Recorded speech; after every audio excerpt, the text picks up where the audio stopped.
a lot of like epiphany moments in the shower. Does anybody else have that? Phase where I was doing that, and that was a not good phase in my life because it's a lot of carbs. All I had in my head was, well, I whine a lot to my mom. Mom, I'm sorry that I whine a lot to you. And I can't compare it to anything else other than as a husband provides for a wife, that's God's role in my life. And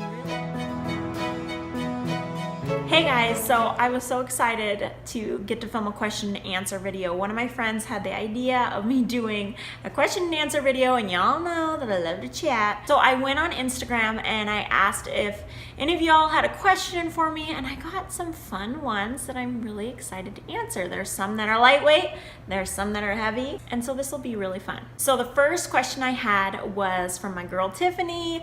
I'll leave her handle on here, she's a blogger. She asked me, what do I like about living in Seattle?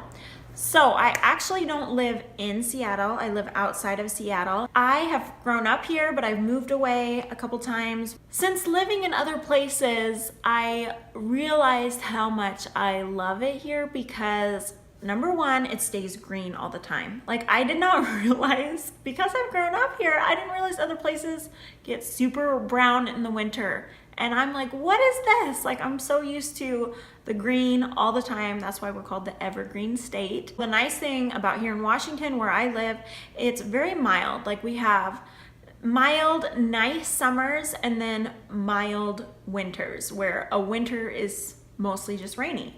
So that's not that bad of a deal for me. Now I do have moments where I like daydream about living in California or Arizona, and I think I would love to do that at some point. But for now, this is a great place to be. I mean, it's a beautiful place. Everything is so close to drive to. You can go to the mountains, you can go to the beach, you can go, like, there's just so much in driving distance. The Pacific Northwest is amazing. Okay, so the next question I have is actually from my dad. Oh, he cracks me up. He asked me, okay, first I have to tell you a funny story. So when I did that poll on Instagram about how many of you guys know how to restyle and repurpose like the clothes that you have in your wardrobe, like change things up, and my dad did the poll and he said no, he didn't know how to restyle his clothes in his closet, and it was just a crack at my mom, and I thought that was so funny. My dad is really supportive, and he just has Instagram just to follow my sister and I, and so he'll do the polls and he'll like comment or DM me things like, you know, with asking a question. It's hilarious. I love it. Thanks, Dad. So he asked me, what is my favorite meal and why? So growing up, it was always ham and mashed potatoes. And I think I like those buttermilk rolls too. And that's always what I got on my birthday. But since then, I've changed a little bit. And like the first thing that popped in my head when I was like, what is my favorite meal? Well, I love food. Like I am a foodie. I would say that I am a foodie.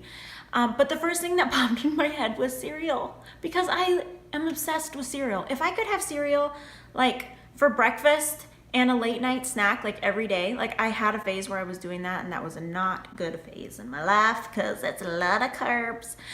But that's like my like lazy version favorite food. I love pad thai. Like if I go out to eat, that's like such a special treat. I love pad thai with chicken, and the flavors so good, and it's always a special treat because I don't get to eat it very much. My next question was from two other blogging friends, my friend Jess from She Knows Chic, and my friend Brittany, who lives in this area too.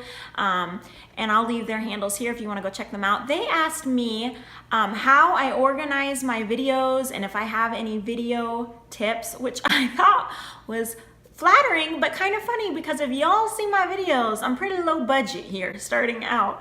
But and I don't have like amazing equipment at all. I use my iPhone 6S right now. I use iMovie on my computer, which was already on my Mac, to edit videos. And I just got a ring light, which is right here, and it helps with giving more light and brightening things up a lot. So that was probably my most expensive purchase that I got for filming videos recently. For organizing, I've made a list of like certain videos that I wanted to do, but I'm kind of like a spur of the moment person. Like I think of things in the moment, and I'll kind of hash over things. Like once I get an idea of, okay, I want to do this video next, I will think about it. I have a lot of like epiphany moments in the shower. Does anybody else have that? I know I'm like thinking of things in the shower. But if you are thinking about starting a channel, I feel funny that I'm sharing this. this is a tip that I do feel like helped me, is if you're thinking about like, I want to start a channel, but I'm not sure if this is something I would like, start with doing Instagram stories. That is seriously how I realized that I love chatting with you guys, and it will help you get more comfortable in front of the camera. You kind of have to find your own voice. Like, sometimes we can be really stiff, like we change who we are suddenly in front of a camera, which I definitely had my phase of doing that. But if you do Instagram stories, they're so short, little 15-second clips, you will get to find your own voice and kind of become confident and figure out what your normal is for being in front of a camera. Okay, my next question is, I'm hoping I'm saying your name right. It's Shanae Jacobs, I think. She asked me, do you like or wear affordable makeup? And if so, what is my like absolute favorite of all time makeup product? So yes, I do wear affordable makeup and love it. I love saving money, and y'all know me, I'm on a tight budget here. So I do try to get as affordable makeup as I can. But I do have to say that I do have things that I like that are more on the pricier side. Favorite, like most affordable makeup that I have right now is this little guy. And you can tell that it's been well loved because I'm like getting almost to the bottom of it. I can't believe that. I've never done that with a lip color.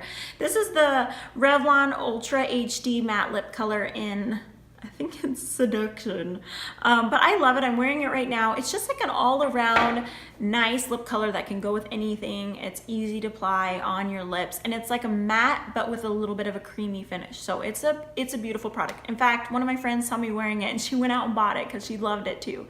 So if you're in the market for just an all-around good everyday lip color, this is what you gotta get. Okay, so my last 3 questions are from my friend Lacey. She's actually the one that had the idea for this video, and she had some really good questions. So thank you, Lacey, these are awesome. The first question was, do I have plans for vacation with my kids or without my kids, and if so, where? So yes, I have plans with my kids. We are gonna go to Lake Chelan, which is one of my favorite places in Washington. I love it. I am really blessed because my parents have a timeshare, and so it makes it affordable for us to go like a few nights every once in a while somewhere. And I'm not really at the point where I can afford to go like on a week-long trip. So every once in a while we get to go somewhere for a few nights, and it's really nice because their timeshares that they have a kitchen in there, and it just makes it super ideal for going away with kids. And my parents are gonna be there one night with us, and then the next night it'll just be the kids and I. So it'll be really, really fun. Okay, my other question she had was, how do I stay positive as a single working mom? This got me thinking. This is a really good thought. My first thought I had in my head was, well, I whine a lot to my mom. Mom, I'm sorry that I whine a lot to you. She is the best listener ever. But in all honesty, well, first, I don't always stay positive. I have phases where I'll get really discouraged, you know, for a few days or even sometimes a week at a time, feeling like this is hard, because being a single mom is really hard. And the biggest thing though that helps me is realizing how much I have to be thankful for, that there's always people that are in a much more difficult situation than I am. And I have just seen God's provision providing for me, that I thank the Lord I only work 2 days a week and I get to be home with my kids. I get to homeschool my daughter. Like, I am so blessed in that sense. Being thankful just can change your whole perspective on your situation. Another thing that helps me a lot is kind of realizing who I am as a person and what recharges me. I thrive off of having a lot of time to myself, like at home with the kids or just going out with the kids just by myself and doing fun things with them. So when I like plan things with friends, sometimes I have to plan it like a few weeks out so that I'm not all like jam-packed together in like 1 week and I'm just like a wreck because I did way too many things with people. So that has helped me a lot. But you know what, ultimately for me, staying positive as a single mom is, I had this moment where I felt like God told me that He was my husband, He is my provider, and that it's not my job to be both a mom and a dad like in full force, that my job is to care for my kids and just do what He's called me to do each day at a time and not feel like I have to run everything. And I can't compare it to anything else other than as a husband provides for a wife, that's God's role in my life. And realizing that for myself was like a huge stress reliever. Like, don't get me wrong, I still get stressed at times, but realizing that helped me a lot. And I can always go back to that to say, God is my provider and I don't need to have everything figured out. So this kind of leads into my last question that Lacey had for me, and it was, where do you see yourself in 10 years? And when I first read that question, I was like, I'm gonna be like 40 in 10 years. To be honest with you guys, I have this fear of getting older, and I was like thinking, like, why do I have a fear of getting older? And I think it is a fear of being alone, which I think is a valid fear, like with where I'm at in life. It's scary sometimes realizing that who knows how long I'm gonna be doing this. I don't know what I'm doing in 10 years. I have no idea what my life is gonna be like in 10 years. I have no idea what my life is gonna be like in 6 months, in 1 year. This has been a wild ride adventure for somebody who likes to be in control and likes to have a plan, for me to just let go and say, God, like, I just have to live one day at a time. I have to make one decision at a time, walking with you. I have moments where I feel like I don't have this career. I'm cleaning houses for a living. Like, I don't have this big plan of how I'm going to, you know, get my finances like better off and things like that. When I have those moments, I have to remember that God has taken care of me way more than I would have ever, you know, expected in these last 3 years. So he's not going to let me down. God's going to provide for me. So that is what I just have to be dependent upon, is the Lord's provision. And I hope in 10 years that all this time that I've invested in being with my kids and homeschooling my daughter, in trying to only work a few days a week, I hope in 10 years that my kids and I are really close. Like, I want to be best buds with my kids.